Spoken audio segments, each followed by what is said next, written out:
السلام علیکم ورحمۃ اللہ وبرکاتہ۔ الحمدللہ رب العالمین والصلاة والسلام علی سید الانبیاء والمرسلین وعلی آلہ الطیبین الطاہرین واصحابہ الاکرمین الافضلین وعلی من والاہم وتبعہم وسار علی نہجہم واستنى بسنتهم إلى يوم الدين، أما بعد فقد قال الله تبارك وتعالى في شان عظمة حبيبه الكريم: أعوذ بالله من الشيطان الرجيم، بسم الله الرحمن الرحيم، إن الله وملائكته يصلون على النبي يا أيها الذين آمنوا صلوا عليه وسلموا تسليما، اللهم صل على سيدنا مولانا محمد وعلى آل سيدنا مولانا محمد وبارك وسلم صلاة و سلاما علیک یا سیدی یا حبیبی یا رسول اللہ صلی اللہ تعالی علیہ وسلم۔ محترم ناظرین کرام، نشاء اسلامی کی جانب سے تمام اپنے ناظرین اور سامعین کے لیے جس نئے پروگرام کا ہم نے آغاز کیا ہے، اس نئے پروگرام کو اس کا نام درس عقائد اہل سنت رکھا گیا، یعنی ہم اہل سنت والجماعت کے جو عقائد ہے، یہ عقائد قرآن و حدیث کی روشنی میں اپنے ناظرین و سامعین تک پہنچانے کی بھرپور کوشش کی جا رہی ہے۔ محترم ناظرین کرام، گزشتہ ایک پروگرام ہمارا پہلا پروگرام کیا گیا جس میں اہل سنت کا وہ بنیادی عقیدہ جو اہل سنت کی پہچان ہے، معمولات اہل سنت ہے، جس عقیدے پر نبی رحمت صلی اللہ تعالی علیہ وسلم نے بے شمار تعلیمات بیان فرمائے ہیں۔ قرآن مجید میں کئی آیتوں میں جس عقیدے پر توجہ دی گئی وہ عقیدہ توسل، یعنی وسیلے کا عقیدہ، اللہ کے نیک بندوں کو، خدا کے محبوبین و مقربین بندوں کو اور خدا کی بارگاہ میں محبوب اعمال کو وسیلہ بنانا اور وسیلے کے ذریعے اللہ کی بارگاہ میں دعائیں کرنا اور محبوب شے کو وسیلہ بنانا، اس پر ہم انشاءاللہ تعالی گفتگو آگے بھی کریں گے۔ گزشتہ ایک پروگرام ہوا ناظرین، اور جو ناظرین جنہوں نے سماعت کیا وہ جانتے ہیں کہ گزشتہ جس پروگرام پر ہم نے پہلی پروگرام میں گفتگو کی، عقیدہ توسل قرآن مجید کی روشنی میں ہم نے بیان کیے، اور قرآن مجید کی چند آیتیں اس پروگرام میں پیش کی گئی، جس آیت مبارکہ میں اللہ تبارک و تعالیٰ نے سورہ مائدہ کی آیت میں ارشاد فرمایا: یا ایھا الذین آمنوا اتقوا اللہ وابتغوا الیہ الوسیلۃ وجاہدوا فی سبیلہ لعلکم تفلحون۔ اے ایمان والو، اللہ سے ڈرو اور اس کی طرف وسیلہ تلاش کرو اور اس کی راہ میں جہاد کرو تاکہ اللہ تعالیٰ تمہیں کامیابی عطا فرمائے۔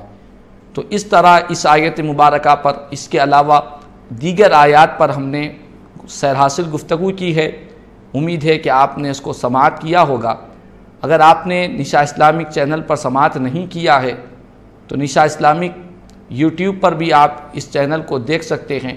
اور یوٹیوب پر بھی نشاء اسلامک کی جانب سے یہ پروگرامز بھی الحمدللہ اپلوڈ کیے جا رہے ہیں۔ اس میں بھی آپ نبی رحمت صلی اللہ تعالی علیہ وسلم کی تعلیمات کی روشنی میں ہم نے عقیدہ توسل پر جو کلام کیا ہے اور جس موضوع پر بات ہوئی، جس موضوع پر گفتگو ہوئی، قرآن مجید کی آیتوں میں بتلایا گیا، حکم دیا گیا کہ لوگوں، اللہ کی قرب حاصل کرنے کے لیے، خدا کی بارگاہ میں پہنچنے کے لیے اس کی طرف وسیلہ تلاش کرو۔ یہ خود قرآن مجید کا حکم ہے۔ اس طرح قرآن مجید کی کئی آیتیں ہیں، چند آیتیں گزشتہ پروگرام میں عرض کی گئی۔ آج مزید اسی عنوان کو آگے بڑھاتے ہوئے آج جس موضوع کو آپ اسکرین پر ملاحظہ کریں گے، آج کا ہمارا موضوع نشاء اسلامک پر جو منتخب کیا گیا کہ نبی کریم صلی اللہ تعالیٰ علیہ وسلم کی ذات بابرکت سے وسیلہ لینا کیسا ہے۔ محترم ناظرین کرام، وسیلے کی جب بات آتی ہے تو وسیلے کے بارے میں چند بنیادی باتیں ہمارے ناظرین کو جاننا ضروری ہے۔ وسیلہ جو لیا جاتا ہے، وسیلہ کسی چیز کو یا کسی عمل کو یا کسی شخصیت کو لیا جاتا ہے۔ دراصل جس چیز کا وسیلہ لیا جاتا ہے وہ چیز اللہ کو محبوب ہوتی ہے، وہ چیز، وہ عمل اور وہ شخصیت اللہ کو پسندیدہ ہوا کرتی ہے، اسی لیے اس شخصیت کو اللہ کی بارگاہ میں وسیلہ لیا جاتا ہے۔ اور یہ عین قرآن و حدیث کی مطابق ہے، عین قرآن و حدیث کی روشنی میں یہ بالکل درست عقیدہ ہے کہ اللہ تبارک و تعالیٰ اپنے پیارے نیک بندوں کی وسیلے سے بندوں کی دعاؤں کو قبول فرماتا ہے۔ اور یہ بات بھی ذہن نشین کر لے کہ جب وسیلہ ہم لیتے ہیں تو یہ وسیلہ لینے والا جسے متوسل کہتے ہیں، جو وسیلہ پکڑتا ہے، وسیلہ لیتا ہے، جو متوسل ہوتا ہے، اس کا یہ عقیدہ ہوتا ہے کہ اے رب، حقیقت میں اللہ تبارک و تعالیٰ ہی نفع اور نقصان کا مالک خدا کی ہی ذات ہے، دعاؤں کا سننے والا، حاجتوں کو پوری کرنے والی ذات حقیقت میں خدا کی ذات ہے۔ اللہ تبارک و تعالیٰ ہی مؤثر حقیقی ہے، خداوند قدوس ہی ہر کام کو بنانے والا ہے، رب تعالیٰ ہی بندوں کو مصیبتوں کو ٹالنے والا ہے، حقیقی ناصر اور حقیقی مددگار خدا کی ذات ہے۔ اور یہ جس ذات کو وسیلہ بنایا جا رہا ہے، جس عمل کو وسیلہ بنایا جا رہا ہے، یہ عمل اللہ کی بارگاہ میں ہماری دعاؤں کو قبولیت کے لیے جلد از جلد ہماری دعائیں قبول ہو جائے، اور اللہ کی بارگاہ میں یہ جو دعائیں کی جاتی ہے اللہ کے نیک بندوں کو، اس کو واسطہ سمجھا جاتا ہے خدا کی بارگاہ میں پہنچنے کا۔ جس ذات کو، جس اللہ کے محبوب بندے کی ہستی کو وسیلہ بنایا جاتا ہے، ان کو ایک واسطہ، ایک ذریعہ اور ایک سبب جانا جاتا ہے کہ یہ خدا کے درمیان اور ہمارے درمیان ایک واسطہ ہے، ایک ذریعہ ہے۔ اللہ تبارک و تعالیٰ چونکہ اپنے بندوں سے محبت کرتا ہے، جو بندہ اپنی ساری زندگی خدا کی بندگی میں گزارے، پیارے آقا کی غلامی میں گزارے، جس کی ساری زندگی اللہ اس کے رسول کی رضا میں گزر جائے اور رب کو راضی کرنے میں گزر جائے، تو یقیناً وہ بندہ عام بندہ تو نہیں ہوگا، اللہ کا محبوب ہوگا، خدا کا پیارا ہوگا۔ تو جب خدا کے پیاروں کو وسیلہ بنایا جاتا ہے تو یہی عقیدہ کار فرما ہوتا ہے کہ اللہ تعالیٰ اپنے پیارے بندوں کی لاج رکھ لیتا ہے، اپنے پیارے بندوں کے وسیلوں سے اللہ تعالیٰ دعائیں قبول فرماتا ہے۔ یہ عقیدہ ہمارا اہل سنت کا عقیدہ ہے۔ یہی عقیدے کے ساتھ ہم وسیلہ لیتے ہیں کہ جس ذات کو وسیلہ بنایا جاتا ہے، نہ اسے ہم خدا سمجھتے ہیں،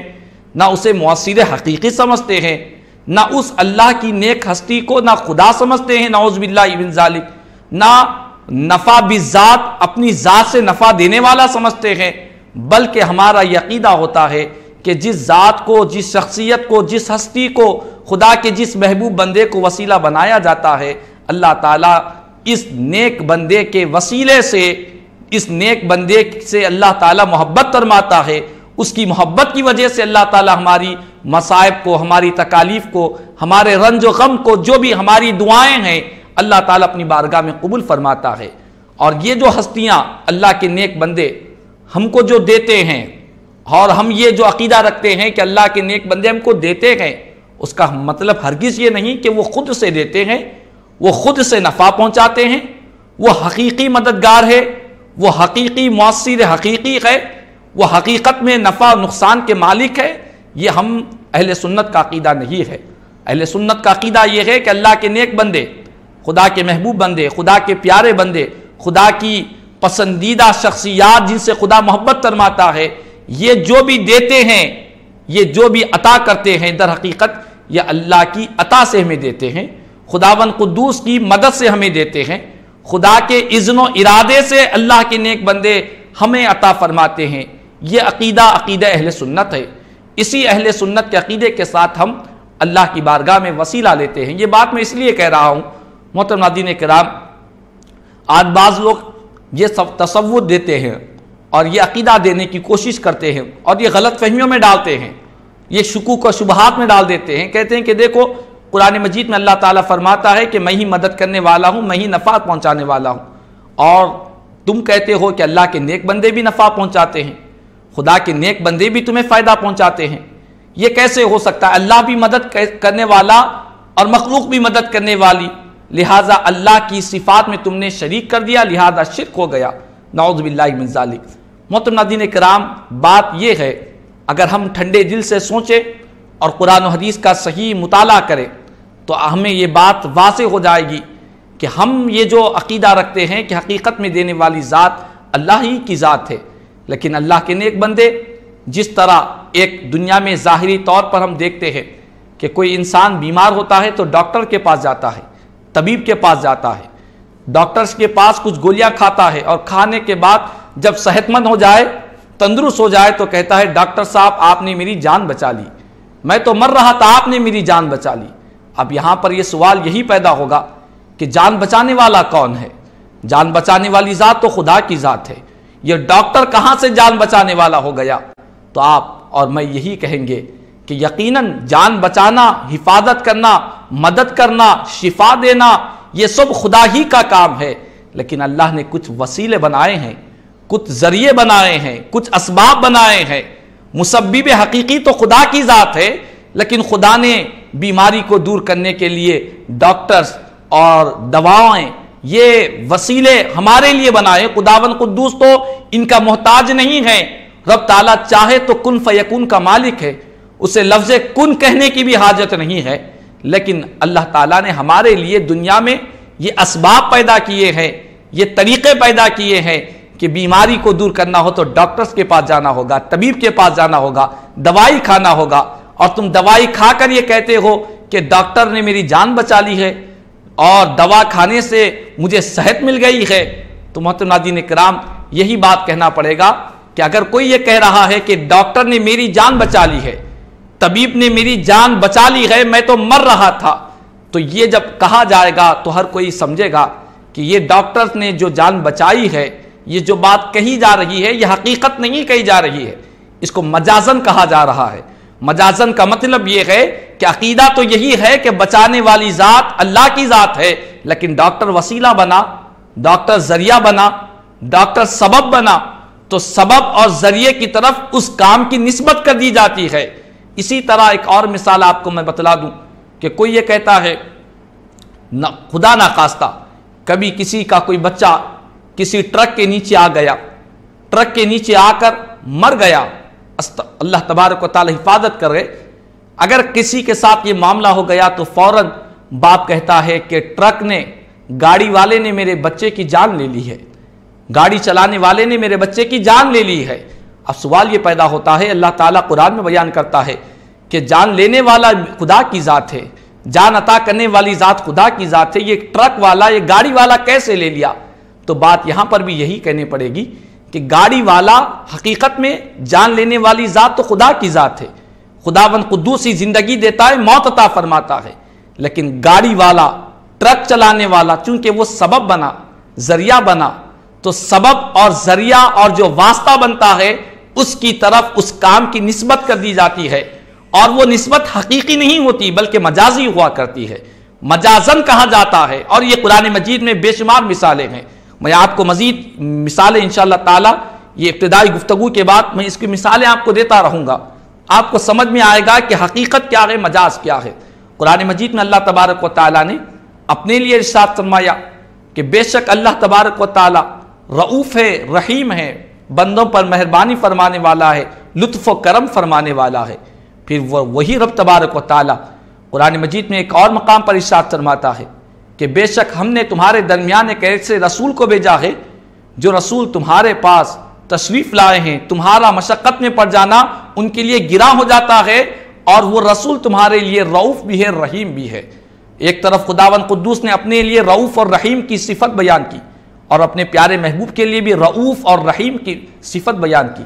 رؤوف اور رحیم کا مطلب یہ ہے کہ مہربانی فرمانے والے، شفقت فرمانے والے، انتہائی درجے کی محبت فرمانے والے کو رؤوف کہا جاتا ہے، رحیم بھی محبت فرمانے والے کو کہا جاتا ہے۔ تو ایک طرف قرآن میں رب نے اپنے کو بھی رؤوف اور رحیم بیان کیا، اور اپنے پیارے محبوب صلی اللہ علیہ وسلم کو بھی رؤوف اور رحیم بیان کیا۔ اب سوال یہ پیدا ہوا کہ کیا خدا کی اس صفت میں، پیارے آقا کریم صلی اللہ علیہ وسلم کی صفت میں ظاہری طور میں دونوں کی صفات ایک ہی نظر آ رہی ہے؟ کیا نعوذ باللہ من ذالک، کیا اسے شرک کہا جائے گا؟ کیا قرآن شرک کی تعلیم دیتا ہے؟ ہرگز نہیں ہے۔ تو بات وہی سمجھنے کی ہے، ہمارے علماء نے بیان کیا، ہمارے علماء کا ہم پر بڑا احسان ہے، مفسرین کا بڑا احسان ہے، انہوں نے کہا کہ دیکھو اللہ تعالیٰ جو رؤوف ہے، رحیم ہے، وہ بذات ہے، حقیقت میں اللہ کی ذات رؤوف الرحیم ہے، اور پیارے آقا کریم صلی اللہ علیہ وسلم کی ذات بابرکت، حضور کی ذات بھی رؤوف ہے، رحیم ہے، لیکن بذات نہیں ہے بلکہ اللہ کی عطا سے ہے، خدا کی دین سے ہے، خداوند قدوس کے اذن و ارادے سے پیارے آقا کریم صلی اللہ علیہ وسلم رؤوف اور رحیم ہے۔ تو ایک ہی کلمہ رب نے اپنے لیے بیان کیا، دو کلمات اپنی ذات کے لیے بیان کیے، وہی دو کلمات اپنے پیارے محبوب کے لیے بھی بیان کیے۔ تو لیکن اس کے باوجود بھی یہ شرک نہیں ہوتا، چونکہ خدا کے لیے جو کلمات استعمال ہوتے ہیں وہ حقیقت کے پیرائے میں استعمال ہوتے ہیں، اور پیارے آقا کریم صلی اللہ علیہ وسلم کے لیے وہی کلمات جو استعمال ہوتے ہیں وہ مجازن استعمال کیے جاتے ہیں، بطور مجاز کہا جاتا ہے اور بتلایا جاتا ہے کہ پیارے آقا رؤوف ہے، رحیم ہے۔ اس کا مطلب یہ ہے کہ نبی رحمت صلی اللہ علیہ وسلم اللہ کی عطا سے، خدا کی دین سے، خدا کے اذن سے، خدا کے ارادے سے پیارے آقا کریم صلی اللہ علیہ وسلم رؤوف اور رحیم ہے۔ اس طرح جا بجا قرآن مجید میں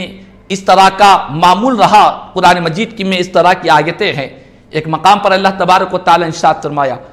بے شک اللہ تعالیٰ سننے والا ہے، دیکھنے والا ہے، اللہ تعالیٰ سمیع ہے، بصیر ہے۔ آپ قرآن مجید میں جا بجا یہ آیتیں پڑھیں گے، اللہ تعالیٰ سمیع بھی ہے، سمیع کے معنی سننے والا، بصیر کے معنی دیکھنے والا۔ پھر وہی رب تبارک و تعالی ارشاد فرماتا ہے فَجَعَلْنَاهُ سَمِيعًا بَصِيرًا، ہم نے انسان کو بھی سمیع بنایا، بصیر بنایا۔ تو وہی لفظ سمیع اور بصیر رب تعالیٰ اپنے لیے بیان کر رہا ہے، اور وہی لفظ، وہی کلمات، وہی صفت اللہ تعالیٰ اپنے بندوں کے لیے بھی بیان کر رہا ہے۔ تو کیا نعوذ باللہ من ذالک دو صفتیں خالق کے لیے بھی مخلوق کے لیے بھی ہے، کیا وہ دو صفتوں کو شرک کہا جائے گا؟ اگر اس طرح شرک کہا جائے گا ہر کلمات کو تو پھر قرآن مجید کو سمجھنا دشوار ہو جائے گا۔ قرآن مجید کے اندر نعوذ باللہ من ذالک تضاد نظر آنے لگے گا۔ لیکن قربان جائے ہمارے علماء پر، قربان جائے شارحین امت پر، قربان جائے پیارے آقا کریم صلی اللہ علیہ وسلم کے دین کے سچے وفاداروں پر، انہوں نے بتلایا کہ سنو، اللہ تبارک و تعالی سمیع اور بصیر ہے، خدا دیکھتا بھی، خداوند قدوس سنتا بھی ہے، دیکھتا بھی ہے۔ تو خدا کا سننا اور دیکھنا یہ خداوند قدوس کا ذاتی صفات ہے، خدا کو کسی نے عطا نہیں کیے، وہ خود سے دیکھتا ہے، وہ خود سے سنتا ہے۔ خدا کے دیکھنے اور سننے کی صفت ایسی شان والی ہے کہ اس کا کوئی احاطہ نہیں کر سکتا، اس کا کوئی اینڈ نہیں ہے، اس کا کوئی خاتمہ نہیں ہے۔ خداوند قدوس خود سے دیکھتا بھی ہے، خود سے سنتا بھی ہے، اور خداوند قدوس کو سننے اور دیکھنے کی یہ صفت کسی نے عطا نہیں کی، وہ حقیقت میں سننے اور دیکھنے والا ہے، اور اس کے سننے اور دیکھنے کی شان اس کی شان کے لائق ہے، اس کے رب تبارک و تعالیٰ کی شان کے لائق ہے، اس کی کوئی برابری نہیں کر سکتا۔ اور جب بندوں کی طرف دیکھتے ہیں کہ بندہ بھی سننے والا ہے، دیکھنے والا ہے، تو اس کا مطلب یہ ہوتا ہے کہ بندہ جو سن رہا ہے، دیکھ رہا ہے، یہ خود سے نہیں بلکہ اللہ کی عطا سے سننے والا ہے، خدا کی عطا سے دیکھنے والا ہے۔ بندے کا دیکھنا اور سننا خدا کی عطا کا محتاج ہے بندہ، اور رب کسی کا محتاج نہیں ہے۔ یہی عقیدہ اہل سنت ہے۔ ہم یہ جو قرآن مجید کی یہ جو دو آیتیں میں نے گوشے گزار کی، انسی آیتوں کو سمجھتے ہوئے اگر ہم آج اولیاء اللہ، بزرگان دین، اللہ والوں کی طرف جو اعمال کی نسبت کرتے ہیں کہ ہم نے فلاں اللہ والے کے پاس گئے، انہوں نے اولاد عطا کر دی، انہوں نے اللہ والوں کے پاس گئے، انہوں نے صحت عطا کر دی، اللہ والوں کے پاس گئے، ان کے پاس جانے سے ہماری بگڑی سدھر گئی، ہمارا بیڑا پار ہو گیا۔ ان جملوں کو سن کر گمراہ، بدعقیدہ، ناواقف، جاہل لوگ کہتے ہیں کہ دیکھو، بگڑی بنانا اور مسائل کو حل کرنا اور اولاد کا دینا یہ سب خدا کی صفات ہے، خدا کی صفات میں تم اولیاء اللہ کو شریک کر رہے ہو، تم شرک کر رہے ہو، نعوذ باللہ من ذالک، تم مشرک ہو چکے ہو۔ نادان اور عقل مندی، نادانی کا یہ معاملہ ہے کہ تھوڑی سی غلط فہمی کی بنا پر کسی ایک بندے کو مشرک بنا دیا جاتا ہے۔ تو محترم ناظرین کرام، آج ضرورت اسی بات کی ہے کہ ہم اپنے عقیدہ اہل سنت کو جانیں، اپنے عقیدہ اہل سنت کو پہچانیں۔ قرآن کریم میں اللہ تبارک و تعالیٰ نے ارشاد فرمایا کہ یَهْبُ لِمَن یَشَاءُ إِنَاثًا وَيَهْبُ لِمَن یَشَاءُ الذُّکُورَ أَوْ يُزَوِّجُهُمْ ذُکْرَانًا وَإِنَاثًا، اللہ تعالیٰ جسے چاہتا ہے رب تبارک و تعالیٰ اولاد عطا فرماتا ہے، جسے چاہتا ہے اللہ تعالیٰ لڑکے عطا فرماتا ہے، جسے چاہتا ہے لڑکیاں عطا فرماتا ہے، اور جسے چاہتا ہے اللہ تعالیٰ بانجھ رکھ دیتا ہے، اور جسے چاہتا ہے اللہ تعالیٰ لڑکے اور لڑکیاں دو بھی عطا فرماتا ہے۔ یہ خدا کی شان ہے۔ تو اولاد کا دینا یہ خدا کی صفت ہے، اولاد کا دینا یہ خدا کی صفت ہے۔ اسی طرح اگر کوئی کہے کہ میں غریب نواز کے پاس گیا، خواجہ نے مجھے اولاد دے دی ہے، میں غوث پاک کی 11ویں کی،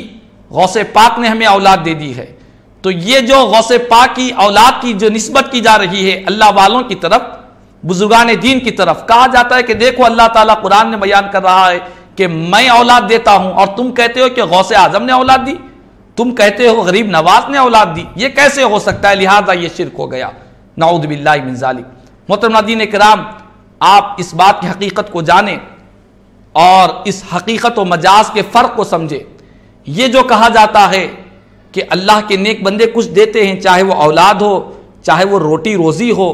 یہ جو بھی کہا جاتا ہے یہ مجازن کہا جاتا ہے، یعنی اللہ کی عطا سے وہ دیتے ہیں، خدا کی دین سے وہ دیتے ہیں۔ اس کو سمجھنا ہو تو آؤ سورہ مریم میں حضرت مریم علیہ السلام کا واقعہ بیان کیا گیا ہے، 16ویں پارے میں سورہ مریم ہے۔ آپ سورہ مریم پڑھیں گے تو اس میں حضرت مریم علیہ السلام کو اللہ تعالیٰ نے بغیر باپ کی اولاد عطا فرمائی اور حضرت عیسیٰ علیہ السلام کی ولادت ہوئی، اس واقعے کو بیان کیا گیا۔ تو سورہ مریم میں حضرت مریم علیہ السلام کی بارگاہ میں اچانک جبریل امین حاضر ہوتے ہیں، وہ تنہائی میں جبریل امین کو دیکھ کر ڈر جاتی ہیں۔ اللہ کی مقدس رب تبارک و تعالیٰ کی یہ بندی حضرت مریم علیہ السلام ڈر جاتی ہے۔ ڈرنے کے بعد حضرت مریم علیہ السلام کو حضرت جبریل امین کہتے ہیں کہ ڈرنے گھبرانے کی ضرورت نہیں ہے، مجھے تمہارے رب نے بھیجا ہے، انما انا رسول ربک، میں تو تمہارے رب کا ایک قاصد ہوں، جس رب کی تم عبادت کرتی ہو، جس رب کی تم بندگی کرتی ہو، جس رب کی بارگاہ میں تم سجدہ کرتی ہو، میں اسی رب کا بھیجا ہوا قاصد ہوں، میں اسی لیے آیا ہوں، لِأَهَبَ لَكِ غُلَامًا زَكِيًّا۔ محترم ناظرین کرام، یہ اگر کلمات کو آج سمجھ جائیں گے، ہمارے نساء اسلامک کے ناظرین اور ناظرات، سامعین اور سامعات اگر اس فرق کو سمجھ جائیں گے تو یقین جانیں پورے جو تقریباً جو اختلافات کیے جاتے ہیں وسیلے کے تعلق سے، توسل، استغاثہ، استعانت، ان تمام چیزوں سے جو جھگڑے کیے جاتے ہیں وہ سارے جھگڑے آسانی سے حل ہو جائیں گے۔ دیکھیں حضرت جبریل امین حضرت مریم علیہ السلام کے پاس آئے، آ کر عرض کیا کہ میں تمہارے رب کا قاصد ہوں، ان کی رب کی طرف سے بھیجا ہوا ہوں، میں کیوں آیا ہوں؟ انہوں نے کہا تاکہ میں تمہیں ایک پاکیزہ لڑکا دوں، تاکہ میں تمہیں ایک پاکیزہ لڑکا دوں۔ لڑکا دینا یہ خدا کی صفت ہے، قرآن میں اللہ نے بیان کیا، میں نے آیت ابتدا میں عرض کی، لڑکے کا دینا، اولاد کا دینا یہ خدا کی صفات ہے، خدا کا رب تبارک و تعالیٰ کی دین ہے۔ لیکن ادھر جبریل امین کہہ رہے ہیں کہ میں تمہیں لڑکا دوں، لڑکے دینے کی نسبت اپنی طرف کر رہے ہیں، لڑکے دینے کی نسبت اس عمل کو اپنی طرف کر رہے ہیں کہ میں تمہیں لڑکا دینے کے لیے آیا ہوں۔ اب سوال یہ پیدا ہوتا ہے، ایک طرف قرآن کی آیت کہہ رہی ہے کہ اولاد رب تعالیٰ دیتا ہے، اور دوسری طرف سورہ مریم کی آیت کہہ رہی ہے، جبریل امین کہہ رہے ہیں کہ میں تمہیں لڑکا دینے کے لیے آیا ہوں۔ اب آپ کیا کہیں گے؟ یہ جو لوگ گمراہ لوگ جو توڑ موڑ کر بات کو پیش کرتے ہیں، حقیقت اور مجاز کو سمجھتے نہیں، سیاق اور سباق کو نہیں سمجھتے، بیک گراؤنڈ کو نہیں سمجھتے، ایک کلمہ ادا ہوتا ہے خالق کے لیے تو اس کی شان جدا ہوتی ہے، وہی کلمہ اگر مخلوق کے لیے استعمال ہوتا ہے اس کا معاملہ الگ ہوا کرتا ہے۔ ایک ہی کلمات خدا کے لیے، ایک ہی کلمہ بندے کے لیے استعمال ہوتا ہے، ہر دو کے معنی جدا جدا ہوا کرتے ہیں، ہر دو کا معاملہ اور صفت، کیفیت، حیت جدا جدا ہوا کرتی ہے۔ آپ دیکھ لیں قرآن ہی کی آیت ہے، ایک طرف رب تعالیٰ فرماتا ہے کہ میں ہی اولاد دینے والا ہوں، سارے انسانوں کو خداوند قدوس ہی اولاد دینے والا ہے، اور دوسری طرف جبریل امین کہہ رہے کہ میں تمہیں اولاد دوں گا، اولاد دینے کی نسبت اپنی طرف کر رہے ہیں، اس پر توجہ کریں۔ جس طرح ہم کہتے ہیں کہ غوث پاک نے اولاد دے دی، خواجہ صاحب کے پاس گئے، خواجہ صاحب نے اولاد دے دی، تو اسے شرک کہا جاتا ہے کہ خواجہ صاحب کہاں سے اولاد دینے والے،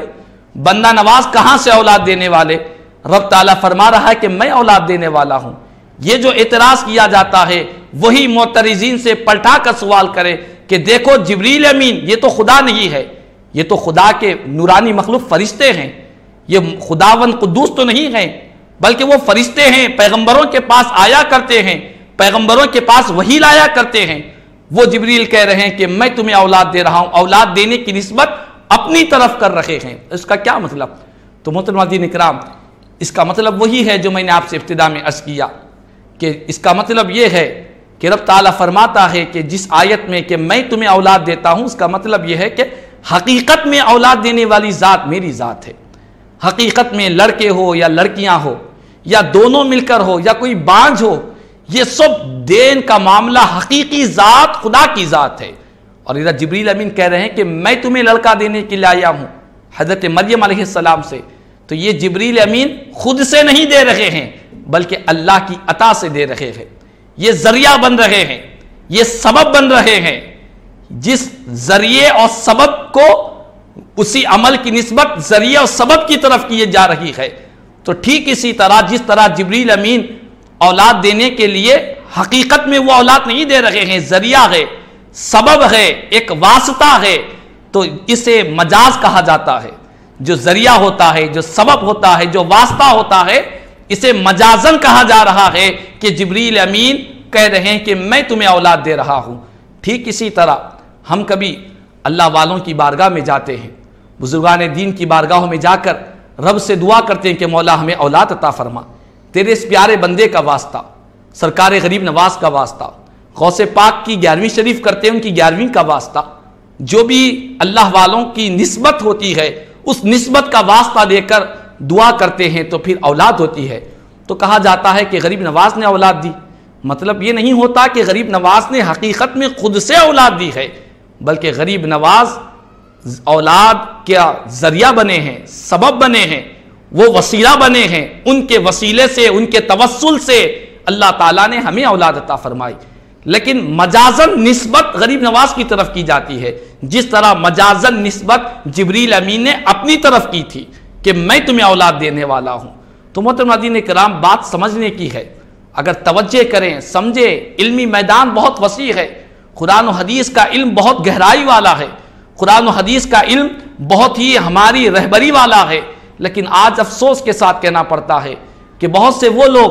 جو رٹے ہوئے جملے ہیں، رٹی ہوئی آیتیں ہیں، چند آیتوں کو توڑ موڑ کر، جس کا نہ کوئی سیاق و سباق کہتے ہیں، نہ اس کا کوئی شان نزول بیان کیا جاتا ہے، بس توڑ موڑ کر لوگوں کو گمراہ کیا جاتا ہے اور کہا جاتا ہے کہ دیکھو مدد کرنے والی ذات خدا کی ذات ہے، لہذا تم غیر اللہ سے مدد مانگتے ہو، لہذا شرک ہے، یہ کفر ہے، یہ گمراہی ہے، نہ جانے کیا کیا کہا جاتا ہے۔ تو یہ بات ہمارے ناظرین کے لیے ہے، ہمارے سامعین کے لیے ہے، ہمارے نساء اسلامی کی سارے جتنے ناظرین اور سامعین ہیں ان تمام کے لیے ہے کہ دیکھیں حقیقت میں نفع پہنچانے کی والی ذات خدا کی ذات ہے، حقیقت میں کچھ دینے والی ذات خدا کی ذات ہے، وہی فاعل حقیقی ہے، وہی مؤثر حقیقی ہے، وہی رب تبارک و تعالیٰ ہی ہر چیز عطا فرمانے والا ہے۔ لیکن اس کے پیارے بندے، اس کے محبوب بندے، اس کے پسندیدہ بندے، جن بندوں سے وہ محبت کرتا ہے، جن بندوں کے تعلق سے رب تعالیٰ خود بیان کرتا ہے قرآن مجید میں، وعباد الرحمن، رحمان کے بندے ہیں وہ جو زمین پر عاجزی و انکساری کے ساتھ چلتے ہیں۔ جن بندوں کی صفت اللہ تعالیٰ قرآن میں بیان کر رہا ہو، ان بندوں کا معاملہ بہت بلند و بالا ہوتا ہے۔ عام اور خاص بندے میں بہت بڑا فرق ہوا کرتا ہے۔ ہم آج عام اور خاص کو سمجھنا چھوڑ دیے اور سمجھ رہے ہیں کہ سب ایک ہی بندے ہیں، سب خدا کے بندے ہیں، سب برابر ہے۔ نہیں، قرآن میں اللہ بیان کرتا ہے بندے تو سب ہے، لیکن بندوں میں پسندیدہ وہ بندے ہیں جو تقوی والے ہیں، جو پرہیزگار بندے ہیں۔ تو جو پسندیدہ بندے ہیں، جو پیارے بندے ہیں، جو محبوب بندے ہیں، ان کا جب وسیلہ لے کر دعا کی جاتی ہے تو وہ دعائیں رد نہیں کی جاتی ہے، اللہ کے پاس مقبول ہوا کرتی ہے۔ اور کسی عمل کی نسبت، کسی فائدے کی نسبت اگر کسی اللہ والے سے جوڑ دیا جائے تو وہ فائدہ کا جو نسبت جوڑی جا رہی ہے وہ مجازن جوڑی جا رہی ہے، حقیقتاً نہیں ہے۔ حقیقت میں فائدہ پہنچانے والی ذات اللہ کی ذات ہے۔ جس طرح ہم نے کہا کہ ڈاکٹر نے ہماری جان بچا لی تو یہ مجازن کہا جا رہا ہے، حقیقت میں اللہ تعالیٰ بچانے والا ہے۔ جس طرح کہا جا رہا ہے کہ گاڑی والے نے ہمارے بچے کی جان لے لی تو یہ مجازن کہا جا رہا ہے، حقیقت میں جان کا دینے والا، جان کا لینے والا، موت دینے والا، یہ سب خداوند قدوس کی ذات ہے۔ تو محترم ناظرین کرام، جس طرح دنیاوی معاملات میں ہم کہتے ہیں کہ فلاں نے ہم کو فائدہ پہنچا دیا، آپ کی طفیل میں ہم زندگی گزار رہے ہیں، کسی نے کاروبار سے لگا دیا، اس سے کہتے ہیں کہ آپ کی وجہ سے ہماری زندگی گزر رہی ہے، کوئی شخص بے اولاد تھا، بے اولاد اولاد نہیں ہو رہی ہے، کوئی ڈاکٹر کے پاس گیا، کوئی حکیم کے پاس گیا، حکیم نے کچھ نسخہ دے دیا، کچھ دوائیں دے دی، کھانے کے بعد اسے اولاد ہو گئی، حمل قرار پا گیا، تو کہتا ہے کہ ڈاکٹر صاحب شکریہ آپ کا، آپ کی وجہ سے میرے گھر میں خوشخبری آ رہی ہے، مجھے اولاد ہو رہی ہے، آپ نے مجھے اولاد دے دی ہے۔ تو محترم ناظرین کرام، یہ جو کلمات کہے جاتے ہیں کہ آپ نے دیا ہے، آپ نے نفع پہنچایا ہے، اولاد دی ہے، یہ سب مجازن کہے جاتے ہیں، حقیقت میں اللہ کی ذاتی نفع اور نقصان کی مالک ہے۔ تو جس طرح دنیاوی چیزوں میں جب کہا جاتا ہے تو لوگ اسے شرک نہیں کہتے، اسے غلط نہیں کہتے، سمجھتے ہیں کہ یہ ذریعہ ہے، یہ سبب ہے، یہ وسیلہ ہے، یہ واسطہ ہے۔ جس طرح دنیاوی معاملات میں سمجھا جاتا ہے، اسی طرح اولیاء اللہ، بزرگان دین، اللہ کے محبوب بندے، خدا کے مقرب بندے، جب انہیں بھی کہا جاتا ہے تب بھی سمجھنا چاہیے، تب بھی اپنی عقل کو استعمال کرنا چاہیے، اور یہ جاننا چاہیے کہ اللہ کے جو نیک بندے ہماری مدد کرتے ہیں، ہمیں نفع پہنچاتے ہیں، حقیقت میں یہ اللہ کے محبوب بندے ہونے کی وجہ سے یہ واسطہ ہے، یہ ذریعہ ہے، یہ نسبت ہے، اللہ کے محبوب بندے ہیں، یہ مؤثر حقیقی نہیں، یہ فاعل حقیقی نہیں، یہ حقیقت میں خدا کے محبوب بندے ہیں، اسی لیے اس عمل کی نسبت کبھی ان کی طرف بھی کر دی جاتی ہے۔ تو محترم ناظرین کرام، چونکہ موضوع ہمارا دراصل یہ حقیقت و مجاز کا موضوع نہیں ہے، انشاءاللہ کبھی اسی موضوعات پر حقیقت و مجاز کا موضوع لے کر آپ کے سامنے بیٹھوں گا، اور یہ دنیاوی مثالوں کے ذریعے اور قرآن کی بہت سی آیتوں کے ذریعے، تو میں نے چند آیتیں آپ کے گوشے گزار کی ہے، قرآن مجید کی کئی ایسی آیتیں ہیں جس میں حقیقت اور مجاز کو سمجھایا گیا، بتلایا گیا کہ ایک لفظ خدا کے لیے استعمال ہوا، وہی لفظ مخلوق کے لیے استعمال ہوا، تو خدا کے لیے جو لفظ کا استعمال ہوا اس کے معنی کیا ہوتا ہے، مخلوق کے لیے جو کلمات استعمال ہوتے ہیں اس کے معنی کیا ہوتے ہیں۔ یہ میں نے آپ سے بنیادی بات عرض کی، انشاءاللہ کبھی وقت اس موضوعات پر، درس عقائد اہل سنت پر انشاءاللہ اس پر گفتگو ہوگی۔ چونکہ آج ہم نے جس موضوع کو منتخب کیا اس موضوع پر آنے کے لیے مجھے کافی وقت لگ گیا، لیکن میں انشاءاللہ تعالی چند باتیں اپنی موضوع پر آ جاؤں گا۔ قرآن کریم میں اللہ تبارک و تعالی نے ارشاد فرمایا کہ دیکھو، قرآن مجید کی سورہ بقرہ کی آیت نمبر 89 آیت نمبر ہے، رب تبارک و تعالی نے ارشاد فرمایا، سورہ بقرہ کی آیت نمبر 89 ہے، وَلَمَّا جَاءَهُمْ كِتَابٌ مِّنْ عِنْدِ اللَّهِ مُصَدِّقٌ لِمَا مَعَهُمْ وَكَانُوا مِنْ قَبْلُ يَسْتَفْتِحُونَ عَلَى الَّذِينَ كَفَرُوا۔ رب تبارک و تعالی نے ارشاد فرمایا کہ اور جب ان کے پاس اللہ کی طرف سے وہ کتاب یعنی قرآن مجید آئی، جو کتاب ان کے پاس جو تورات تھی وہ تورات کی تصدیق کرنے والی کتاب ہے، اور وہ اس سے پہلے، اس قرآن سے پہلے اور صاحب قرآن آنے سے پہلے وہ لوگ کفار پر، مشرکین پر فتح طلب کیا کرتے تھے، اور جب وہ نبی ان کے درمیان میں تشریف لا لیے، جب وہ نبی اور جب وہ قرآن ان کے درمیان میں آ گیا تو انہوں نے اس کا نہیں پہچانا، اور اس کے بعد انہوں نے اس کا انکار کر دیا۔ انکار کرنے کے بعد اللہ تعالیٰ نے ارشاد فرمایا کہ اللہ کی لعنت ہو کافروں پر جنہوں نے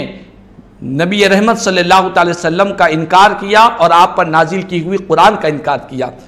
محترم ناظرین کرام، یہ قرآن مجید کی آیت ہے۔ اس آیت کی تفسیر میں مفسرین کرام نے بہت ہی خوبصورت تفاسیر بیان کیے۔ مفسرین کرام نے کتب تفاسیر میں بیان کیا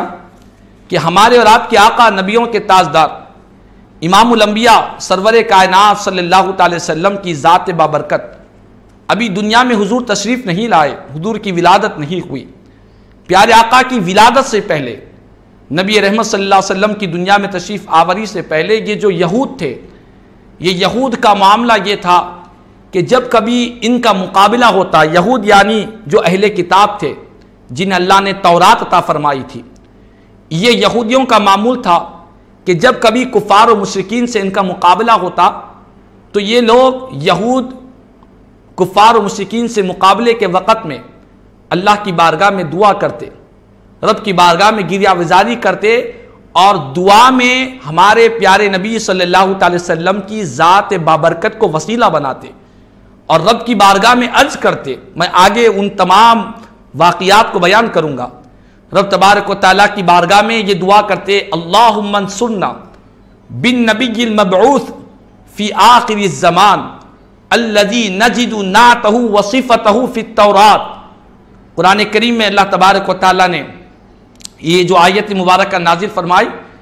اس آیت کی تفسیر میں مفسرین اکرام نے بیان کیا کہ یہود مشرکین سے جب مقابلہ کرتے تو رب کی بارگاہ میں عرض کرتے کہ مولا تو ہماری مدد فرما اس نبی مبعوث کے وسیلے سے، اس نبی کے وسیلے سے جن کی صفات تو نے قرآن مجید تو نے تورات میں بیان کی ہے، جو نبی جو رسول آخر میں تشریف لانے والے ہیں، جو ختم نبوت کا تاج پہن کر دنیا میں تشریف لانے والے ہیں، جو خاتم النبیین بن کر دنیا میں تشریف لانے والے ہیں، اے پاک پروردگار اس نبی اور رسول کا واسطہ دیکھ کر ہم تیری بارگاہ میں دعا کرتے ہیں، مولا تو ہماری مدد فرما، کفار و مشرکین کے مقابلے میں ہمیں کامیابی عطا فرما۔ اللہ اکبر۔ محترم ناظرین کرام، یہ جو ان کی دعائیں ہیں کسی ایک دو مفسرین کرام نے نہیں بلکہ کئی مفسرین کرام نے، اجلہ مفسرین کرام نے کتب تفاسیر میں بیان کیا۔ یہ بات کسی عام انسان کی کہی ہوئی بات نہیں کہہ رہا ہوں، قرآن کی اس آیت کی تفسیر میں آپ مفسرین کرام کی بڑی بڑی کتب تفاسیر اٹھا لیں،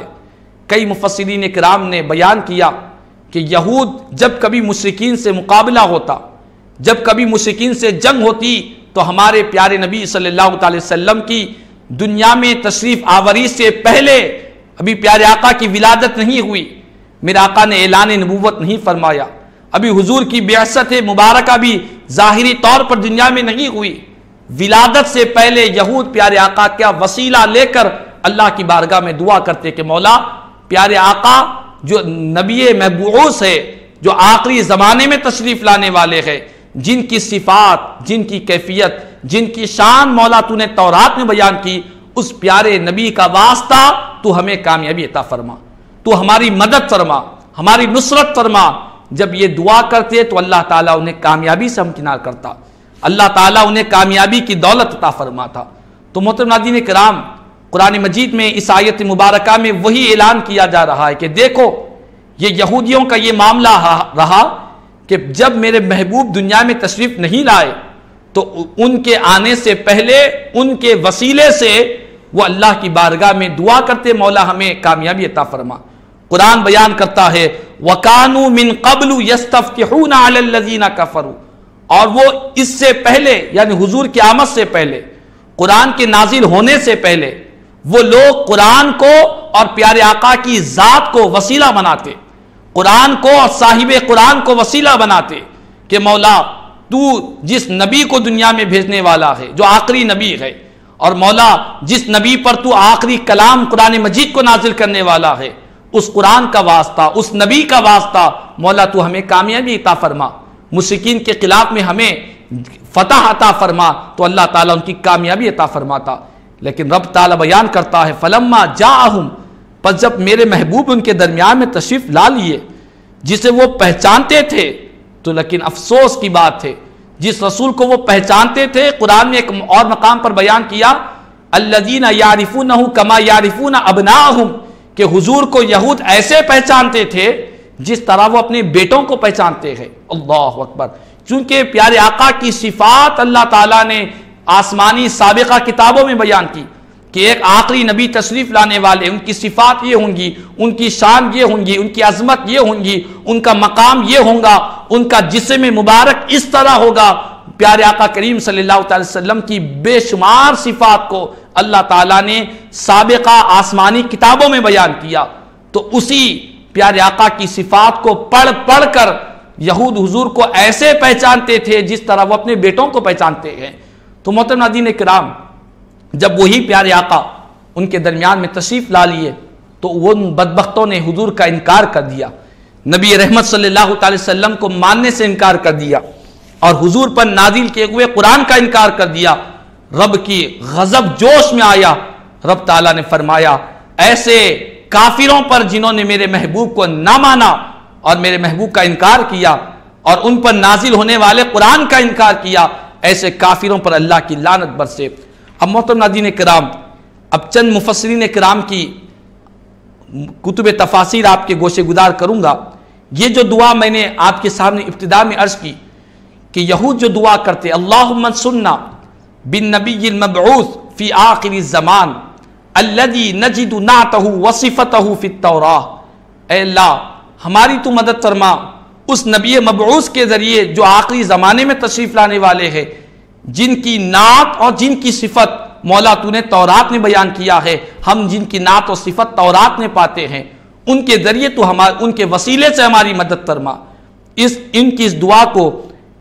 تفسیر کشاف میں بیان کیا گیا۔ اسی طرح امام قرطبی رحمۃ اللہ تعالیٰ علیہ، یہ بھی بڑے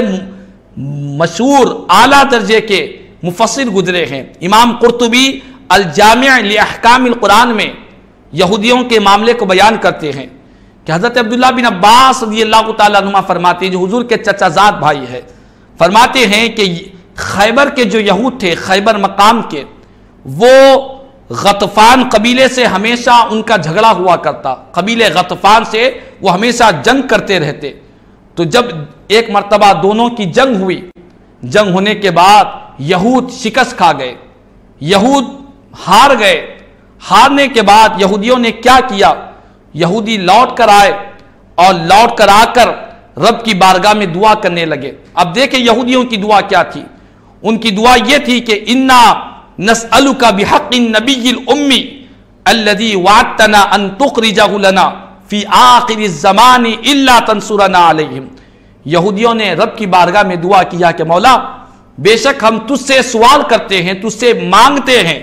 اس نبی امی کا واسطہ، اس نبی رحمت کا واسطہ جن کے دنیا میں تشریف لانے کا تو نے وعدہ کیا ہے، آخری زمانے میں جس نبی کی آمد کا تو نے وعدہ کیا ہے، اس نبی امی کا واسطہ مولا تو ہماری ان کفار و مشرکین کے خلاف میں اور قبیلہ غطفان کے خلاف میں مولا تو ہماری مدد فرما۔ یہ کون دعا کر رہے ہیں؟ یہود حضور کے وسیلے سے دعا کر رہے ہیں۔ کب؟ اس وقت جب میرے آقا بھی دنیا میں تشریف نہیں لائے، حضور کی ولادت نہیں ہوئی، اس سے پہلے وہ دعا کر رہے ہیں۔ قربان جائے مفسرین کرام، امام قرطبی بیان کرتے ہیں تفسیر میں، جب انہوں نے دعا کی، اس دعا کی برکت یہ ہوئی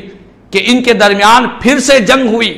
اس جنگ میں اللہ تعالیٰ نے پیارے آقا کے وسیلے کی دعا کی برکت سے یہودیوں کو اللہ نے کامیابی عطا فرمائی، انہیں فتح اور نصرت کی دولت عطا فرمائی۔ قرآن میں امام قرطبی بیان کرتے ہیں، لیکن افسوس کی بات ہے جب یہی یہود حضور کی ولادت سے پہلے، آقا کی بعثت سے پہلے، یہ یہود اللہ کی بارگاہ میں حضور کے وسیلے کی دعا سے قبیلہ غطفان سے جنگ میں کامیابی حاصل کرتے تھے، لیکن جب میرے آقا کریم صلی اللہ علیہ وسلم جب اس دنیا میں تشریف لائے، فلما بعث النبی صلی اللہ علیہ وسلم کفروا، جب حضور کی ولادت ہوئی، آقا کی بعثت ہوئی، تو انہوں نے سرکار کا انکار کر دیا، پیارے آقا کو نہیں مانا۔ تو جب نہیں مانا تو اللہ کی یہ آیت نازل ہوئی، قرآن مجید میں رب تعالیٰ نے یہ آیت کریمہ نازل ہوئی کہ وَكَانُوا مِن قَبْلُ يَسْتَفْتِحُونَ عَلَى الَّذِينَ كَفَرُوا، کہ افسوس ہے ان پر، آج جس ذات بابرکت کا یہ انکار کر رہے ہیں، کل حضور کی آمد سے پہلے یہ انہی کا وسیلے سے کامیابی حاصل کرتے، انہی کے نام کے وسیلے سے کامیابی حاصل کرتے، لیکن قرآن میں اللہ نے بیان کیا کہ انہوں نے انکار کر دیا۔ کس کا انکار کیا؟ امام قرطبی بیان کرتے ہیں اے بک یا محمد، اے محمد صلی اللہ علیہ وسلم، انہوں نے آپ کا انکار کیا ہے، اسی لیے اللہ تعالیٰ نے ان پر لعنت کو نازل کیا ہے۔ تو محترم ناظرین کرام، امام قرطبی نے الجامع لاحکام القرآن میں بیان کر دیا کہ لوگوں، پیارے آقا کریم صلی اللہ علیہ وسلم کی آمد سے پہلے یہود جو خیبر کے رہنے والے تھے، وہ قبیلہ غطفان سے مقابلے کے وقت میں ہمیشہ پیارے آقا کی ذات کو وسیلہ بناتے تو اللہ تعالیٰ انہیں کامیابی عطا فرماتا، لیکن حضور کی آمد ہونے کے بعد انہوں نے انکار کر دیا تو اللہ نے ایسے کافروں پر لعنت بھیجی ہے۔ اسی طرح ایک اور مفسر آپ کے گوشے گزار کر رہا ہوں، علامہ آلوسی رحمۃ اللہ تعالیٰ علیہ، یہ بھی بڑے مشہور مفسر گزرے ہیں، ان کی بڑی ضخیم قرآن مجید کی تفسیر انہوں نے لکھی ہے جس کا نام روح المعانی ہے۔ تفسیر روح المعانی میں بیان کرتے ہیں، کہتے ہیں کہ بنو قریظہ اور بنو نذیر یہ دو قبیلے تھے، یہ دو قبیلے ہمیشہ اوس اور خزرج، ان دو قبیلوں سے یہ لوگ جنگ کرتے، اوس و خزرج کے خلاف یہ لوگ ہمیشہ مقابلہ کرتے۔ تو یہ لوگ حضور کی آمد سے پہلے پیارے آقا کریم صلی اللہ تعالی وسلم کی ولادت سے پہلے ہمیشہ جب کبھی اوس و خزرج سے ان یہودیوں کا مقابلہ ہوتا، بنو قریظہ اور بنی نذیر کا مقابلہ ہوتا، تو یہ لوگ پیارے آقا کی ذات بابرکت کو وسیلہ بناتے، حضور کے وسیلے سے فتح طلب کرتے اور رب کی بارگاہ میں عرض کرتے کہ مولا ہمیں کامیابی عطا فرما اس نبی کے وسیلے سے جن کو تو آخری زمانے میں بھیجنے والا ہے، جو نبی آخر الزمان ہے، جو نبیوں کے تاجدار ہے، جو خاتم النبیین ہے، ان کا وسیلہ مولا تو ہمیں کامیابی عطا فرما۔ یہ اس طرح وہ دعا کرتے۔ یہ بات کہنے والے، ان کی دعا کا روایت کرنے والے کوئی اور نہیں، میرا آقا کریم صلی اللہ علیہ وسلم کے چچا زاد بھائی حضرت عبداللہ بن عباس رضی اللہ تعالیٰ عنہما وہ بیان کرتے ہیں کہ یہود اس طرح دعا کرتے، بنو قریظہ بنو نذیر اس طرح دعا کرتے، جو یہودیوں کے قبیلے تھے، اوس و خزرج پر سرکار کے وسیلے سے دعا کرتے۔ اور جب کبھی جنگ سخت ہو جاتی، جنگ کے اندر بڑی شدت پیدا ہو جاتی، دشمنوں کی طرف سے حملے تیز ہو جاتے، تو یہود کیا کرتے؟ اللہ اکبر، فرماتے ہیں اخرجوا التوراۃ ووضعوا ایدیہم علی موضع ذکر النبی صلی اللہ علیہ وسلم۔ جب کبھی جنگ تیز ہو جاتی تو وہ تلواروں کو تیز نہیں کرتے، سیدھا تورات کو لے لیتے، جس تورات جو اللہ تعالیٰ نے حضرت موسیٰ علیہ السلام پر نازل کیا، اس تورات کو کھول دیتے، اور جہاں جہاں تورات کے اندر میرے اور آپ کے آقا، نبیوں کے تاجدار، گنبد خضرا کے مکین، امام الانبیاء رحمت للعالمین صلی اللہ علیہ وسلم کا ذکر مبارک جہاں جہاں تورات میں ذکر ہوتا، وہاں پر یہود اپنی انگلیوں کو رکھ دیا کرتے، اپنے ہاتھ کو حضور کے مقدس ذکر مبارک کے پاس رکھتے، اور رکھ کر اللہ کی بارگاہ میں عرض کرتے اللہم انا نسألک بحق نبیک الذی وعدتنا ان تبعثہ فی آخر الزمان ان تنصرنا اليوم علی عدونا فینصرون۔ اللہ اکبر، یہود حضور کے ذکر مبارک کے پاس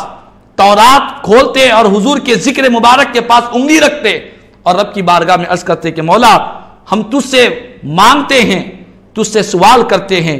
تیرے اس نبی کا وسیلہ لے کر جن کے آنے کا تو نے وعدہ کیا ہے، جن کی آمد کا تو نے تورات میں وعدہ کیا ہے، مولا اس آخر الزمان، اس نبی آخر الزمان کا واسطہ مولا تو ہماری مدد فرما دے۔ اس شدت والی جنگ میں جہاں پر دشمن ہم پر غالب ہو رہے ہیں، ہم مغلوب ہو رہے ہیں، مولا ایسے وقت میں تو پیارے آقا کے وسیلے سے،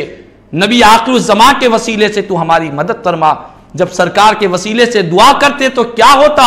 فینصرون، ان کی مدد کی جاتی، اللہ تعالیٰ انہیں نصرت دیتا، انہیں فتح عطا فرماتا، انہیں کامیابی عطا فرما۔ محترم حضرات اکرام، معلوم یہ ہوا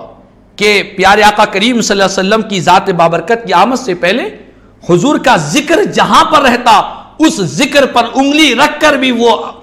دشمنوں کے مقابلے میں فتح حاصل کیا کرتے، اور آقا کی آمد سے پہلے وہ لوگ نبی رحمت صلی اللہ علیہ وسلم کے وسیلے سے دعائیں کرتے۔ اسی طرح محترم ناظرین کرام، یہ علامہ آلوسی تھے، اسی طرح امام رازی رحمت اللہ تعالیٰ علیہ، امام رازی اپنی تفسیر کی مشہور کتاب التفسیر الکبیر میں بیان کرتے ہیں کہ نبی کریم صلی اللہ علیہ وسلم کی آمد سے پہلے اور قرآن کے نازل ہونے سے پہلے، نزول قرآن سے پہلے اور حضور کی بعثت سے پہلے، یہود حضور کریم رؤوف الرحیم صلی اللہ علیہ وسلم اور قرآن کے ذریعے اللہ کی بارگاہ میں فتح طلب کرتے، دعا کرتے کہ مولا ان کے ذریعے اللہم افتح علینا وانصرنا بالنبی الامی، اے اللہ تو ہمارے اوپر فتح عطا فرما اور ہماری مدد فرما نبی امی کے ذریعے، وہ نبی جن کو مولا تیرے سوا دنیا میں کسی نے تعلیم نہیں دی، تیرے سوا دنیا میں انہوں نے جس نبی نے اپنے زانو تلمس کسی کے سامنے طے نہیں کرے، الرحمن علم القرآن جن کی شان ہے کہ رحمان جسے قرآن سکھائے، مولا اس نبی امی کا واسطہ ہماری تم مدد فرما۔ اس طرح دعا کرتے تو اللہ تعالیٰ نے کامیابی عطا فرماتا۔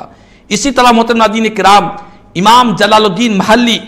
اور امام جلال الدین سیوطی رحمت اللہ تعالیٰ علیہ، یہ دونوں عظیم محدث گزرے ہیں جن کی تفسیر جلالین ہے، وہ بیان کرتے ہیں کہ یہود کی یہ دعا ہوتی اللہم انصر علیہم بالنبی المبعوث فی آخر الزمان، اے اللہ تو ہماری مدد فرما نبی آخر الزمان جو مبعوث ہونے والے ان کے ذریعے تو ہماری مدد فرما۔ اسی طرح قاضی ثناء اللہ پانی پتی رحمت اللہ تعالی علیہ اپنی تفسیر مظہری میں بیان کرتے ہیں کہ یہود اللہ کی بارگاہ میں دعا کرتے، مدد طلب کرتے عرب کے مشرکین کے خلاف، اور وہ کہتے اللہم انصر علیہم بالنبی المبعوث فی آخر الزمان الذی نجد نعتہ وصفتہ فی التوراۃ۔ وہی دعا کے کلمات ہے کہ اے اللہ تو ہماری مدد فرما مشرکین کے مقابلے میں نبی آخر الزمان کا واسطہ، ان کے وسیلے سے ہماری مدد فرما جن کی صفت، جن کی شان ہم تورات میں پایا کرتے ہیں۔ محترم ناظرین کرام، اسی طرح امام ابن کثیر تفسیر القرآن العظیم میں بیان کرتے ہیں کہ یہود کانت الیہود تستنصر بمحمد صلی اللہ علیہ وسلم علی مشرکی العرب، یہود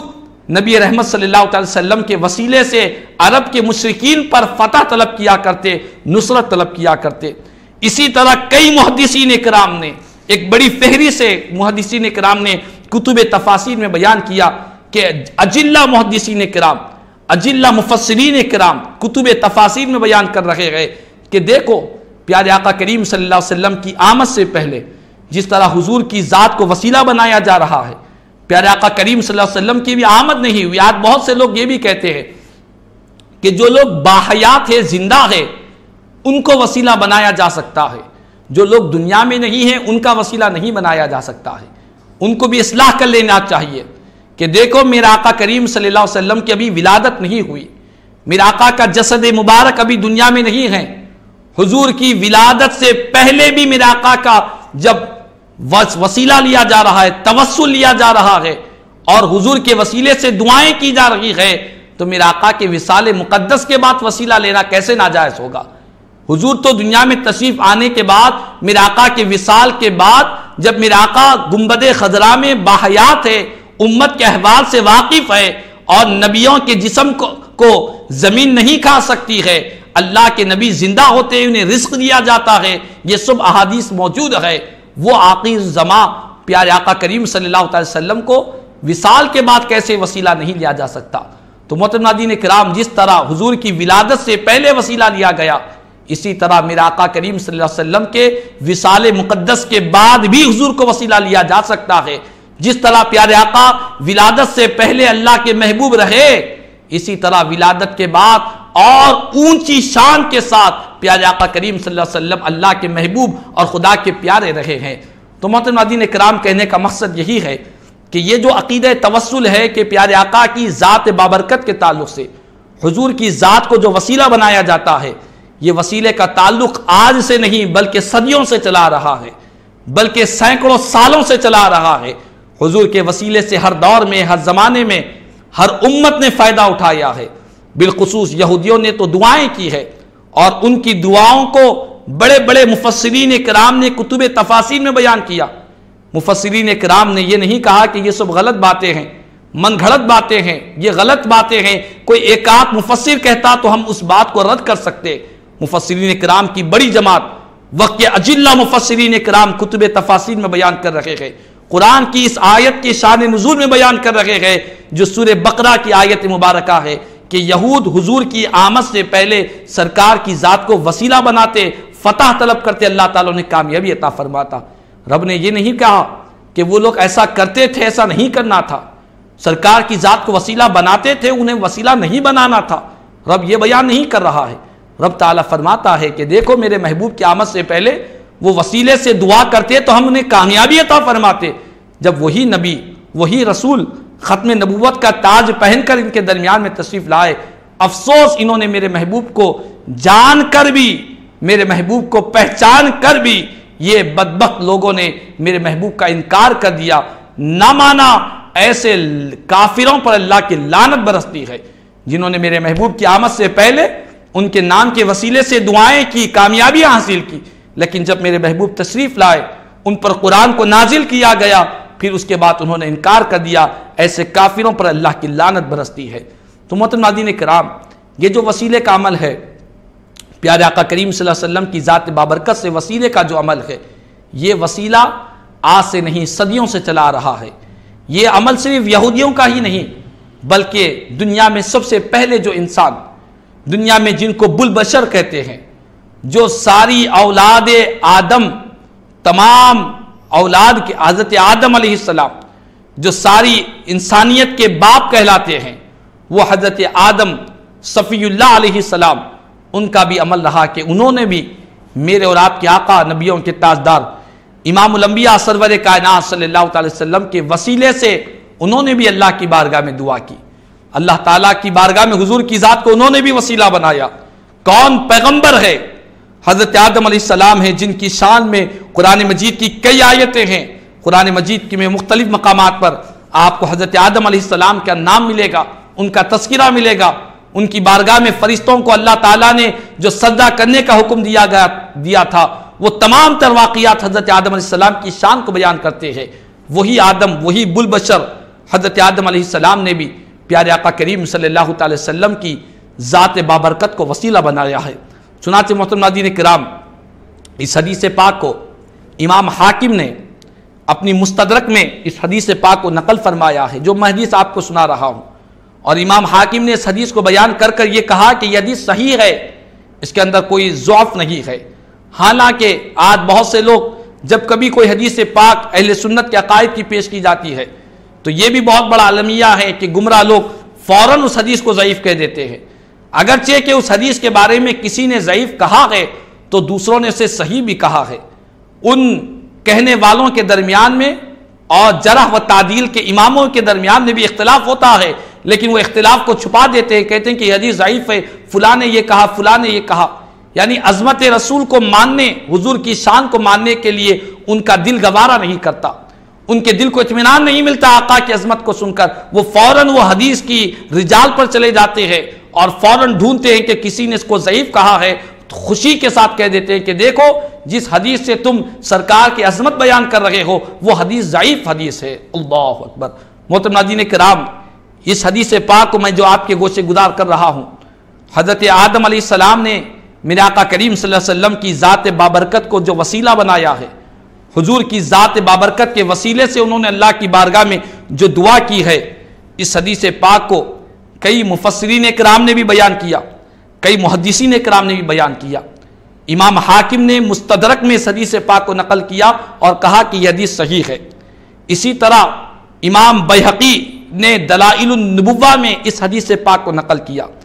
تاریخ ابن عساکر میں یہ حدیث پاک موجود ہے۔ امام طبرانی نے اپنی کتاب المعجم الاوسط میں اپنی اس حدیث پاک کو نقل کیا، اور اسی طرح امام طبرانی نے المعجم الصغیر میں اس حدیث پاک کو نقل کیا، مجمع الزوائد میں، البدایہ والنہایہ میں، الجواہر المنظم میں، اور اسی طرح امام احمد بن محمد قسطلانی نے حضرت آدم علیہ السلام کا جو وسیلے کی جو دعا ہے اور پیارے آقا کی ذات کو انہوں نے جو وسیلہ بیان کیا، شارح بخاری امام قسطلانی نے المواہب اللدنیہ میں احادیث سے ثابت کیا، اور محدث ابن جوزی بڑے محدث گزرے ہیں، انہوں نے الوفا باحوال المصطفیٰ میں اس حدیث پاک کو بیان کیا۔ الغرض محترم ناظرین کرام، ایک طویل فہرست ہے ان محدثین کرام کے، اگر میں نام کہتا چلا جاؤں تو کافی وقت گزر جائے گا۔ میں نے چند محدثین کرام جو اجلہ محدثین ہیں، وقت کے پائے کے محدثین ہیں، دنیا جن پر اعتماد کرتی ہے، بھروسہ کرتی ہے، ان محدثین کرام نے اپنی اپنی کتابوں میں اس حدیث پاک کو نقل کیا۔ حدیث پاک مشہور ہے، میرے اور آپ کے آقا نبیوں کے تاجدار امام الانبیاء سرور کائنات صلی اللہ تعالی وسلم کے صحابی رسول خلیفہ دوم امیر المومنین حضرت سیدنا عمر فاروق رضی اللہ تعالی اس حدیث کے راوی ہے، فرماتے ہیں کہ جب حضرت آدم علیہ السلام سے اجتہادی خطا سرزد ہو گئی، وہ مشہور واقعہ کہ رب تعالیٰ نے فرمایا کہ اس درخت کے قریب میں نہ جانا، آپ نے اس درخت کے پھل کو کھا لیا۔ جب وہ اجتہادی خطا سرزد ہوئی، یعنی وہ خطا عام ہماری خطا کی طرح نہیں، اس کو اجتہادی خطا کہتے ہیں، وہ اجتہادی خطا حضرت آدم علیہ السلام سے سرزد ہوئی۔ یہ اجتہادی خطا کیا ہے میں کسی موضوع پر انشاءاللہ اس کو بیان کروں گا، لیکن فی الوقت آپ ذہن نشین کر لیں کہ اجتہادی خطا کا مطلب یہ ہے کہ کوئی انسان اور بالخصوص اللہ کے نیک بندے جو کسی معاملے میں ان سے خطا ہوتی ہے تو اور ان کا ارادہ کوئی برا نہیں ہوتا، گناہ کا نہیں ہوتا، معصیت کا نہیں ہوتا، شیطان نے ان کے سامنے اللہ کی قسم کھا کر کہا تھا کہ میں تمہارے لیے خیرخواہ ہوں، میں تمہیں کہہ رہا ہوں کہ یہ درخت کھا لو۔ شیطان نے قسم اللہ کی کھائی تھی اور انہوں نے سوچا کہ کوئی اللہ کی جھوٹی قسم کھا سکتا ہے، وہ نیک لوگ تھے۔ حضرت آدم علیہ السلام نے اجتہادی خطا ہوئی تو اس اجتہادی خطا پر بھی اللہ تعالیٰ ایک نیکی عطا فرماتا ہے۔ تو اس لیے فرمایا کہ جب حضرت آدم علیہ السلام سے اجتہادی خطا سرزد ہوئی، انہوں نے رب کی بارگاہ میں عرض کیا، یا ربی اسألک بحق محمد صلی اللہ علیہ وسلم لما غفرت لی، اے میرے رب بے شک میں تجھ سے مانگتا ہوں، سوال کرتا ہوں کہ تیرے پیارے نبی حضور سیدنا احمد مجتبیٰ محمد مصطفیٰ صلی اللہ تعالی وسلم کا وسیلہ لے کر تیری بارگاہ میں دعا کرتا ہوں، مولا تو میری خطا کو درگزر فرما دے، مولا تو مجھے معاف فرما دے۔ یہ کون فرما رہے ہیں؟ حضرت آدم علیہ السلام بالبشر ہے، ساری انسانیت کے باپ ہے، وہ آدم علیہ السلام جنہیں فرشتوں نے سجدہ کیا تھا، وہ آدم علیہ السلام رب کی بارگاہ میں میرے آقا کریم صلی اللہ علیہ وسلم کی وسیلے سے اللہ کی بارگاہ میں دعا کر رہے ہیں۔ اللہ اکبر۔ رب نے فرمایا فقال اللہ یا آدم کیف وکیف عرفت محمدا ولم اخلقہ، تم نے محمد صلی اللہ علیہ وسلم کو کیسے پہچانا حالانکہ میں نے ابھی ان کو پیدا ہی نہیں کیا، ابھی ان کی دنیا میں تشریف آوری نہیں ہوئی، وہ تو آخر میں تشریف لانے والے ہیں، وہ خاتم النبیین بن کر تشریف لانے والے ہیں، تم نے آدم کو کیسے پہچانا، تم نے نبی رحمت صلی اللہ علیہ وسلم کو کیسے پہچانا؟ انہوں نے عرض کیا حضرت آدم علیہ السلام نے، یا ربی لأنک لما خلقتنی بیدک ونفخت فی من روحک، مولا جب تو نے مجھے اپنے دست قدرت سے پیدا کیا اور مجھ میں اپنی روح کو ڈالا، تو اس وقت مولا میں نے اپنے سر کو اٹھا کر دیکھا تو میں نے عرش کے تمام کناروں پر، میں نے عرش کے تمام ستونوں پر ہر جگہ لا الہ الا اللہ محمد رسول اللہ لکھا ہوا پایا۔ اللہ اکبر۔ قربان جائے پیارے آقا کریم صلی اللہ علیہ وسلم کی عظمت پر، رب تعالیٰ نے حضرت آدم علیہ السلام کی ولادت کے ساتھ ہی ان کی جو نگاہ پڑی نام خدا کے ساتھ نام مصطفیٰ پر پڑی، اور حضرت آدم علیہ السلام عرض کرتے ہیں کہ مولا میں جان گیا کہ جس نام کو تو نے اپنے نام کے ساتھ لکھا ہے، جس نام کو تو نے اپنے نام کے ساتھ جوڑے رکھا ہے، یقیناً وہ ذات تیری مخلوق میں سب سے زیادہ پسندیدہ ذات ہوگی، اسی لیے اس محمد صلی اللہ علیہ وسلم کے وسیلے سے میں تیری بارگاہ میں اپنی خطا کی بخشش کی دعا کر رہا ہوں۔ اللہ اکبر۔ محترم ناظرین کرام، اس وقت حضرت آدم علیہ السلام نے جب دعا کی، رب تعالیٰ نے فرمایا صدقت یا آدم، اے آدم تم نے بالکل سچ کہا ہے، یقیناً محمد صلی اللہ تعالی علیہ وسلم میری مخلوق میں سب سے زیادہ محبوب ہے، کائنات میں جتنی میری مخلوقات ہے، زمین آسمان شجر حجر بر و بحر میں جتنی مخلوقات ہے، ان میں سب سے زیادہ پسندیدہ مخلوق میرے نزدیک محمد صلی اللہ علیہ وسلم کی ذات بابرکت ہے۔ اور رب تعالیٰ نے فرمایا کہ اے آدم تو نے میرے محبوب کے وسیلے سے دعا مانگی ہے، میں نے تمہاری اجتہادی خطا کو درگزر کر دیا ہے، میں نے تمہیں معاف فرما دیا ہے۔ اور رب نے فرمایا کہ اے آدم اگر محمد صلی اللہ تعالی وسلم نہ ہوتے تو میں تمہیں بھی پیدا نہ کرتا، یعنی انسانیت اور ساری کائنات جو وجود میں آئی ہے، وجود باعث تخلیق کائنات نبی رحمت صلی اللہ علیہ وسلم کی ذات بابرکت ہے۔ تو محترم ناظرین کرام، اس حدیث پاک میں اور بے شمار حضور کی عظمت کے پہلو ملتے ہیں، لیکن ان تمام کو صرف نظر کرتے ہوئے میں اپنے موضوع پر آ رہا ہوں کہ اس حدیث پاک سے معلوم یہ ہوتا ہے کہ حضرت آدم علیہ السلام نے پیارے آقا کریم صلی اللہ علیہ وسلم کی ذات بابرکت کو وسیلہ بنایا، حضور یہ پاک صلی اللہ علیہ وسلم کی ذات بابرکت کو وسیلہ بنا کر اللہ سے دعا مانگی، تو رب تعالیٰ نے حضور کی ولادت سے پہلے سرکار کی ذات کو وسیلہ بنایا گیا۔ میرے آقا بھی دنیا میں تشریف نہیں لائے، اس سے پہلے حضرت آدم علیہ السلام نے پیارے آقا کی ذات کو وسیلہ بنا کر دعا کی، تو اللہ تعالیٰ نے ان کی دعا کو قبول بھی فرمایا اور شرف قبولیت عطا فرمائی، اور یہ بھی فرمایا کہ اے آدم تم نے ان کے وسیلے سے دعا مانگی ہے تو یقیناً میں نے تمہاری دعا کو قبول فرمایا ہے۔ تو محترم ناظرین کرام، اس طرح بے شمار احادیث کریمہ ہیں، میں اسی پر اپنی گفتگو کو سمیٹ رہا ہوں، اور انشاءاللہ تعالی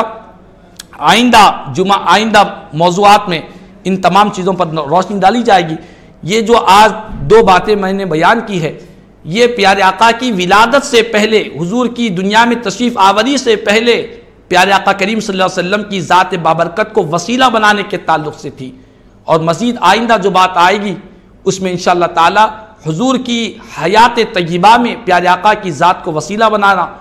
اور حضور کے وصال مقدس کے بعد بھی آج بھی پیارے آقا کریم صلی اللہ علیہ وسلم کی ذات بابرکت کو وسیلہ بنانا جائز ہے، اور حضور کے وصال مقدس کے بعد بھی صحابہ کرام نے نہ صرف میرے آقا کی ذات کو وسیلہ بنایا ہے بلکہ میرے آقا کریم صلی اللہ علیہ وسلم کے جسم مبارک سے لگی ہوئی مٹی حضور کی قبر شریف کو بھی صحابہ کرام نے وسیلہ بنایا ہے۔ اس پر انشاءاللہ تعالی وقتاً فوقتاً میں اس پر روشنی ڈالنے کی سعادت حاصل کروں گا، اور آخر میں یہی بات عرض کروں گا کہ ہمارا جو عقیدہ ہے، عقیدہ اہل سنت ہے، ہمیں چاہیے کہ اپنے عقیدے پر قائم رہے، اور عقیدہ توسل یہ بہت ہی اہم عقیدہ ہے، اور ایمان اور عقیدہ یہ بہت بنیادی چیزیں ہیں۔ بغیر عقیدے کے درستگی کے اعمال صالحہ اللہ کی بارگاہ میں قبول نہیں ہوتے۔ تو ہم کسی پر طنز اور کسی پر طعنے کرنے کے بجائے ہمیں چاہیے کہ اپنے عقائد کی اصلاح کرے اور اپنے عقیدے کے تعلق سے قرآن و حدیث کی روشنی میں معلومات فراہم کرے، اور علماء اہل سنت کے بیانات سنیں، تاکہ آج موجودہ دور میں جو بدعقیدگی پھیل رہی ہے، جو گمراہی پھیلائی جا رہی ہے، آئے دن نت نئے فتنے فسادات پیدا ہو رہے ہیں، ایسے دور میں، ایسے حالات میں ہمارے ناظرین اور سامعین کو چاہیے کہ اپنے عقائد کے بارے میں خود بھی معلومات حاصل کرے، اور اپنی آنے والی نسلوں کو بتائے، اپنی اولاد کو بتائے، اپنے بھائیوں بہنوں کو بتائے، اپنی ملت کے نوجوانوں کو بتلائے۔ اگر ہم اپنی عقائد کے تعلق سے اپنی ملت کے نوجوانوں سے اور اپنی ملت کے مسلمانوں سے غافل رہیں گے تو وہ دن دور نہیں کہ ہم اپنی عقیدہ اہل سنت سے دور ہوتے چلے جائیں گے۔ تو محترم ناظرین کرام، عقیدہ اہل سنت عین قرآن و حدیث کے مطابق ہے، اس کا ہر عقیدہ قرآن کی آیت اور حدیث رسول کے مطابق ہے۔ کوئی ایک مسئلہ، کوئی ایک عقیدہ قرآن و حدیث کے خلاف میں نہیں۔ اس عقیدے کے ساتھ آپ مضبوط رہیں، انشاءاللہ تعالی اس پر ہم مزید کلام کرتے رہیں گے۔ اللہ تبارک و تعالیٰ کی بارگاہ میں دعا ہے اللہ تبارک و تعالی ہم تمام کو عقیدہ اہل سنت پر قائم و دائم رہنے کی توفیق عطا فرمائے۔ مولا تعالی ہم تمام کو اپنے عقائد و اعمال کی اصلاح کی توفیق عطا فرمائے، کہنے سننے سے زیادہ مجھے اور ہم تمام کو عمل کی توفیق عطا فرمائے۔ آمین ثم آمین، واقع دعوانا الحمدللہ رب العالمین۔